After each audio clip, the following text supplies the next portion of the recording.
Habang natutulog tayo, mukhang may bagong operasyong militar na naman ang Estados Unidos sa Caribe. Inakusahan ng administrasyon ni Donald Trump ang dating Pangulo ng Cuba na si Raul Castro dahil sa kanyang papel sa pagpapabagsak ng dalawang sibilyang eroplano noong 1996 na nagresulta sa pagkamatay ng mga Amerikano. Inakusahan si Castro ng sabuatan para patayin ang mga mamamayan ng Estados Unidos. At ngayon, sinasabi ng mga abogado at militar na ito ay isang simpleng dahilan para simulan ng operasyong militar laban sa Cuba katulad ng nangyari sa Venezuela noong Enero ng taong ito.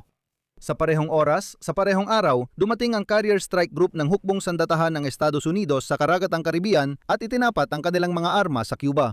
Kamakailan, tahasang sinabi ni Donald Trump na handa siyang ideklara ng digmaan laban sa Cuba dahil hindi handa sa diplomasya ang rehime ng isla. Pag-usapan natin, bagong digmaan ba ito? At bakit kinailangan ni Trump na ungkatin ang isang kaso mula 30 taon nang nakalipas para kondenahin si Raul Castro?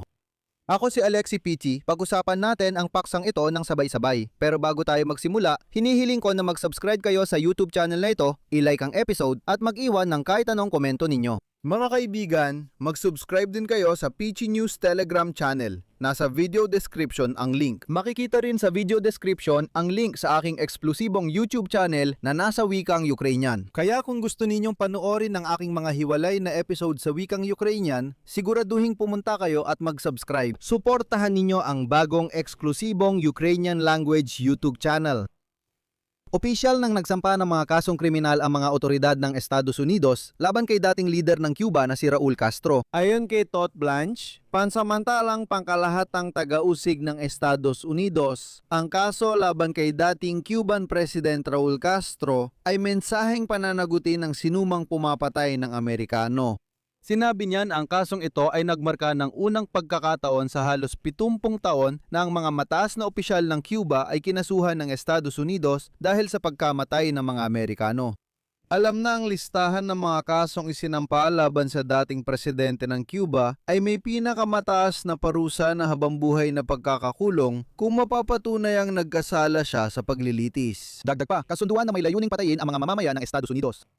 Ang kasalukuyang presidente ng Cuba na si Miguel Diaz-Canel ay nagsabi na ang paratang na inihain ng Estados Unidos laban sa kanyang hinalinhan na si Raul Castro ay, ayon sa kanya, isang pampulitikang manyobra na walang anumang legal na batayan at layunin lamang bigyang katwiran ng agresyon ng Estados Unidos laban sa kanilang bansa. Narito ang mismong pahayag ni Miguel Diaz-Canel.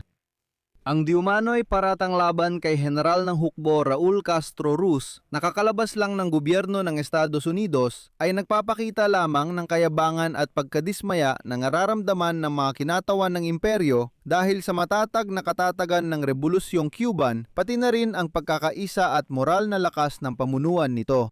Nagsisinungaling ang Estados Unidos tungkol sa mga pangyayari na may kaugnayan sa pagpapabagsak sa eroplano noong 1996 kung saan sakay ang mga miyembro ng organisasyong Brothers to the Rescue na ayon sa kanya ay isang organisasyong sangkot sa droga at terorismo.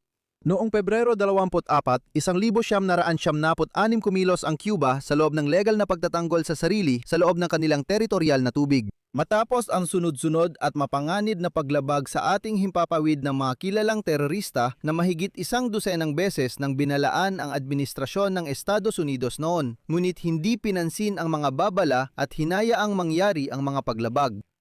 Ano nga ba talaga ang pinag-uusapan dito? Nung simula ng 1976 dalawang magaan na eroplano na Cessna na nakabase sa Miami mula sa makataong organisasyon na Brothers to the Rescue ay nagsagawa ng paglipad sa ibabaw ng Florida Strait. Ang grupo ay abala sa paghahanap at pagsagip ng mga tsubanong tumatakas na sinusubukang makarating sa teritoryo ng Estados Unidos ng Amerika at paminsan-minsan ay nagtatapon din ng mga pulyeto sa ibabaw ng tsuba. Noon, ang mga Kubanong military fighter jet na MiG-29 ayon sa utos na binigay ng komanda na noon ay kontrolado ni Raul Castro ay sumabat sa mga eroplano. Ang mga eroplano ay pinabagsak gamit air-to-air missile. Natuklasan sa investigasyon na naganap ang pag-atake sa ibabaw ng internasyonal na tubig kahit na iginiit ng Cuba na ang mga eroplano ay nasa kanilang himpapawid. 4 ang namatay, 3 ay mga mamamayan ng Estados Unidos. Noon, hindi natuwa ang pamahalaan ng Cuba sa organisasyong ito dahil sa lantad nitong pagsuway sa rehimen ni Castro at sa pagsuporta sa mga protesta sa bansa sa pamamagitan ng pagpapadala ng tulong. Ang pagbabalik ng pamahalaan ng Cuba sa Cuba. Ang mga opisyal ng pamahalaan ng Cuba ay bumuo ng isang plano na tinawag na Operasyon Escorpion upang magiganti at takutin ang komunidad ng mga Cubanong emigrante. Ayon sa sakdal, ang pamahalaan ng Cuba sa pangunggunan ni Castro ay nagpadala ng mga espya sa loob ng organisasyong Brothers to the Rescue. At ayon sa prosekusyon, si Castro mismo ang nagbigay ng utos. Ang utos na pabagsakin ang mga sibilyang eroplano kahit alam na alam kung sino mismo ang sakay. At eksakto sa araw na inakusahan ng prosekusyon ng US si Castro, dumating ang isang Amerikanong aircraft carrier sa karagatang Caribbean. Nagkataon lang ba? Sa tingin ko, hindi. Inanunsyo ng militar ng Amerika ang pagdating ng Nimitz Aircraft Carrier Strike Group na binubuo ng aircraft carrier, aviation wing at hindi bababa sa isang guided missile destroyer. Sa huli, tinitingnan ng mga opisyal ng Cuba ang pagsasampa ng kaso kay Castro bilang paghahanda para sa isang military intervention. At may saysay ito. Madalas binanggit ni Donald Trump ang posibilidad ng kasunduan para maiwasan ang pag-atake ng Amerika sa komunistang isla. Heto ang kanyang sinabi. Kaya akong makipagkasundo kahit palitan ninyo ang rehimen o hindi. Malupit ang rehimen na yon at marami silang pinatay na tao. Pero ito ay isang bansa na talagang nangangailangan ng tulong. Hindi nila kayang buksan ng ilaw, hindi sila makakain. Ayaw nating makita yon. At ngayon, ang ipinataw na oil blockade ng administrasyon ni Trump sa Cuba ay lalo pang naglapit sa isla sa bingit ng krisis sa ekonomiya at makataong krisis. Ang mga parusa laban sa mga dayuhang kumpanya na may negosyo sa pamahalaan ng Cuba ay nagpilit din sa ilang mga kumpanya ng pagpapadala na nag-aangkat ng pagkain sa Cuba na ihinto ang kanilang operasyon. Ang lumalalang kakulangan sa kuryente at mga brownout ay nagbulot ng mga hiwa-hiwalay na protesta laban sa pamahalaan na karaniwang hindi pinapayagan ng mga autoridad ng Cuba. Kaya hindi nakapagtataka na bumisita kamakailan sa Cuba si Redcliffe, pinuno ng CIA. Ang pagsasampa ng kaso kay Raul Castro, dating pinuno ng hukbong sandatahan ng Cuba nang bumagsak ang eroplano, ay lalo pang nagpapataas ng tensyon sa dating magkaaway noong Cold War sa antas na di pa nakita sa mga nakaraang dekada. Ang mga paratang na ito ay nagbubukas ng posibilidad ng operasyong militar ng Estados Unidos para ipa-extradite siya tulad ng kay Nicolas Maduro ng Venezuela na kaalyado ng Cuba. Hindi tulad sa Venezuela kung saan ang hukbo ni Nicolas Maduro ay madaling natalo ng mga Amerikano at ang kanyang mga dating kasamahan ay agad sumunod sa mga hinihingi ni Donald Trump. Ang mga taga-suporta ni Castro ay malamang natutugon ng mas agresibo. Naghahanda na ang militar ng Cuba laban sa posibleng pag-atake ng Estados Unidos at nanumpa si Pangulong Diaz-Canel na anumang pananakop ay sasalubungin ng madugong masaker. Direktang sipi niya iyon. Sa buong isla, nagsasanay ang militar at nagbababala ang pamahalaan sa mga sibilyan na maghanda sa posibleng pag-atake. Anumang aksyon laban kay Castro ay posibleng magdulot ng digmaan kahit mas mahina sa armas ang Cuba. Mahalagang malaman kung bakit kay Castro sila umatake kahit 74 na taong gulang na si Lolo. Dito, marami ang magtatanong, bakit siya? Bakit si Raul Castro at hindi halimbawa ang kasalukuyang presidente?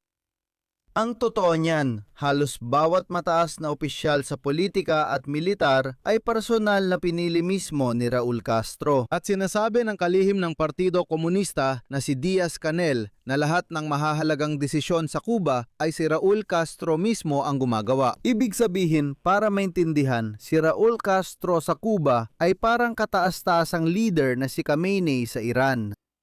Dito ako maglalagay ng tuldok-tuldok. Ilagay ninyo ang inyong opinyon at mga konklusyon sa mga komento sa ilalim ng episode na ito. Mag-subscribe kayo sa channel, pindutin ang kampanilya at huwag kalimutang mag-like. Kung gusto niyo suportahan ang trabaho ng YouTube channel na ito, maaari niyo itong gawin sa pamamagitan ng kahit anong donasyon gamit ang mga link at detalye sa description ng video na ito o sa pamamagitan ng QR code na nasa inyong mga screen. Paalala, mag-subscribe kayo sa YouTube channel ko na nasa wikang Ukrainyano. Ang link ay nasa video description. Ingat lagi, paalam sa lahat.